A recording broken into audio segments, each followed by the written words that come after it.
അപ്പോൾ ഇന്ന് ഞാൻ എൻ്റെ ജോലിയൊന്നും കഴിഞ്ഞിട്ടില്ല. അപ്പോൾ ഞാൻ പോകുന്നതും കൂടി ഉള്ളത് കൊണ്ട്, അതായത് എൻ്റെ വെക്കേഷനും കൂടി ആയതുകൊണ്ട് കുറച്ച് ജോലി ചെയ്ത് തീർക്കാൻ വേണ്ടി വെച്ചിട്ട് ഓഫീസിലേക്ക് വന്നേക്കുവാണ്. കാരണം വർക്കിംഗ് ഡേയ്സ് സമയത്ത് നമുക്കറിയുന്നതാണ് നേഴ്സസിന് നമ്മുടെ മൂവാരിത് എന്ന് പറയുന്ന ആ സിസ്റ്റം വർക്കിംഗ് ഡേയ്സിൽ ഭയങ്കര ബിസി ആയിരിക്കും. അതായത് ഒത്തിരി പേര് യൂസ് ചെയ്യുന്നതാണല്ലോ. സോ ആ സമയത്ത് ഭയങ്കര നമുക്ക് എന്തെങ്കിലും ചെയ്യാനുള്ള ഇതെല്ലാം ഹാങ് ആയി പോകും. സോ ഇങ്ങനെ വീക്കെൻഡൊക്കെ വരുമ്പോഴും അല്ലെങ്കിൽ നൈറ്റൊക്കെ ചെയ്യുന്ന സമയത്തേക്ക് നല്ല സ്പീഡപ്പായിട്ട് ചെയ്യാൻ പറ്റും. അതർവൈസ് ഇത് ഭയങ്കര ബുദ്ധിമുട്ടാണ്. കാരണം ഇപ്പോൾ ഇവാലുവേഷൻ സ്റ്റാർട്ട് ആയതുകൊണ്ട് സ്റ്റാഫിൻ്റെ ഇവാലുവേഷൻ എല്ലാം ചെയ്യണമല്ലോ. സോ ഒത്തിരി സ്റ്റാഫ് നമുക്ക് ഇവാലുവേഷൻ ചെയ്തതിൻ്റെ അവരെ അപ്രൂവ് ചെയ്ത് വെച്ചിട്ട് സെൻഡ് ചെയ്ത് തന്നിട്ടുള്ള സാധനങ്ങളുണ്ട്.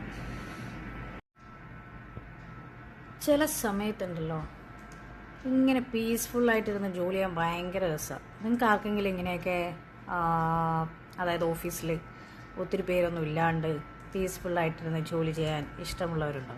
അതോ ഇങ്ങനത്തെ എക്സ്പീരിയൻസ്ഡ് ചെയ്ത ആൾക്കാരുണ്ടോ? ഉണ്ടെങ്കിൽ കമൻറ്റ് ചെയ്യണം കേട്ടോ. ഇതൊരു പ്രത്യേകതര ഒരു ഇതാണ്. കാരണം ആ സമയത്ത് നമുക്ക് നമ്മളെ ഡിസ്റ്റർബ് ചെയ്യാനോ നമ്മുടെ കാര്യങ്ങളുടെ ഇടയിൽ വേറെ ഒരു 100,000 കാര്യങ്ങളും കൊണ്ട് വേറെ ആരും വരുന്നില്ല. സോ നമുക്ക് നല്ല എൻജോയ് ചെയ്ത് നമ്മുടെ ഡ്യൂട്ടി നമുക്ക് ഫിനിഷ് ചെയ്യാൻ പറ്റും.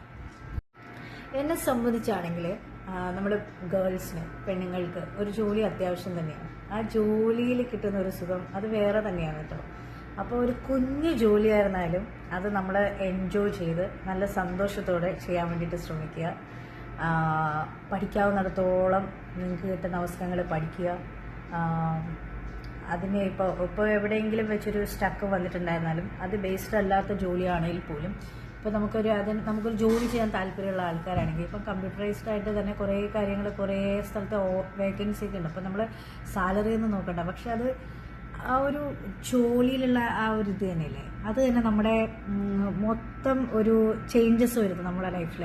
അതായത് നമുക്ക് വേറെ ഈ നമ്മുടെ ക്യാരക്ടറിലും നമ്മുടെ പെരുമാറ്റത്തിലും നമ്മുടെ ലൈഫിങ് സ്റ്റൈലിലും നമ്മൾ തന്നെ ചില കാര്യങ്ങൾ ഇറങ്ങി പൈസ കൊടുത്ത് ചെയ്യുമ്പോഴും സോ ജോലി ചെയ്യാൻ കിട്ടുന്ന ആ ഒരു ഇത് നിങ്ങൾ കളയരുത്. ഓപ്പർച്യൂണിറ്റീസ് ഫൈൻഡ് ചെയ്യുക. കുഞ്ഞു ജോലിയാണെങ്കിലും തുടക്കത്തിലൊരു കുഞ്ഞു ജോലിയൊക്കെ ചെയ്തിട്ട് അങ്ങ് സ്റ്റാർട്ട് ചെയ്യുക.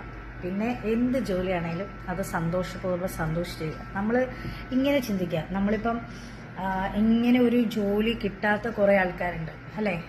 ഒരു ചിലപ്പോൾ പഠിക്കാൻ പറ്റാത്ത ആൾക്കാരുണ്ട്. അപ്പോൾ പഠിച്ചിട്ടൊരു ജോലി എടുക്കണമെന്ന് തന്നെ ഞാനത് പറഞ്ഞു. എല്ലാ ജോലിക്കും അതിൻ്റെതായ റെസ്പെക്റ്റും എല്ലാ കാര്യങ്ങളും ഉണ്ട്. അപ്പോൾ എല്ലാ ജോലിക്കും അതിൻ്റെതായ ഇതുണ്ട്. നമ്മൾ സ്വന്തമായിട്ടൊരു ഏൺ ചെയ്യുക എന്ന് പറയുന്നതും വലിയൊരു ഇതാണ്. കാരണം നമുക്ക് ആരോടും ചോദിക്കാണ്ട് തന്നെ മറ്റുള്ളവരെ സഹായിക്കാൻ പറ്റും. നമ്മുടേതായ ഒരു സേവിങ്സ് കരുതാൻ പറ്റും. അപ്പോൾ ആദ്യമേ സേവിങ്സ് കരുതണമെന്നൊന്നുമില്ല. കുറച്ച് വിധം കരുതുക, ലൈഫ് എൻജോയ് ചെയ്യുക.